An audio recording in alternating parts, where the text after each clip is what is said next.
Finally వచ్చేసింది దోస్త్. మీరు యాక్చువల్లీ ఈ స్మార్ట్ ఫోన్ చూస్తే బయట నుంచి పెద్దగా చేంజ్ ఏం లేదు, కానీ లోపల మొత్తం మార్చేశారు. ఒక బ్రాండ్, న్యూ బ్రౌజర్, పెద్ద బ్యాటరీ, యూఐ మొత్తం కంప్లీట్ గా చేంజ్ చేశారు. ఇంకా చెప్పాలంటే ఇక్కడ మాన్స్టర్ ఇన్సైడ్ అని కూడా రాసి ఉంది. అంటే గేమింగ్ వైబ్ కూడా. ఆ వైబ్ ఇంకా పోలేదు. డిస్ప్లే చూడండి బ్రో, ఐకు ఫస్ట్ 144 హర్ట్జ్ ఇచ్చింది ఫ్లాగ్షిప్ లో. ఇంకా కొన్ని విచిత్రమైనవి కూడా పెట్టారు. ఇక్కడ మీకు కనపడదు కానీ లోపల లైట్ కూడా ఉంది. ఇంకా ఒక వర్షన్ మార్బుల్ తో వస్తోంది. నెక్స్ట్ ఏంటి బ్రో?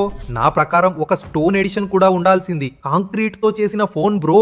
నేను పర్సనల్లీ చాలా ఎక్సైట్ గా ఉన్నా దీని రివ్యూ అన్బాక్స్ చేయడానికి. కానీ దోస్త్, డైరెక్ట్ అన్బాక్సింగ్ కి వచ్చేద్దాం. మనది black colour box, 100 watt rectangle charger వస్తుంది. కానీ దోస్త్, స్పెషల్ విషయం ఏంటంటే బయట నుంచి చూస్తే స్పెషల్ ఏమీ లేదు. మీరు వేరే బ్రాండ్స్ చూస్తే ఒక design, next year gold, circle, ఇంకేదో ఒక 7 గేమింగ్ అంటారు, నెక్స్ట్ ఇయర్ కెమెరా అంటారు. వీళ్ళలా కాదు బ్రో.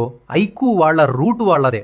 ఒక డిజైన్ పట్టుకుంటే దాన్నే ఫాలో అవుతారు. రీసెంట్ గా శాంసంగ్, యాపిల్ ఫోన్స్ లో చూసినట్టే ఆల్మోస్ట్ వాళ్ళ ఫోన్స్ అన్ని ఒకేలా ఉంటాయి. ఈసారి జస్ట్ ఆరెంజ్ కలర్ తో డిజైన్ కొద్దిగా మార్చాలని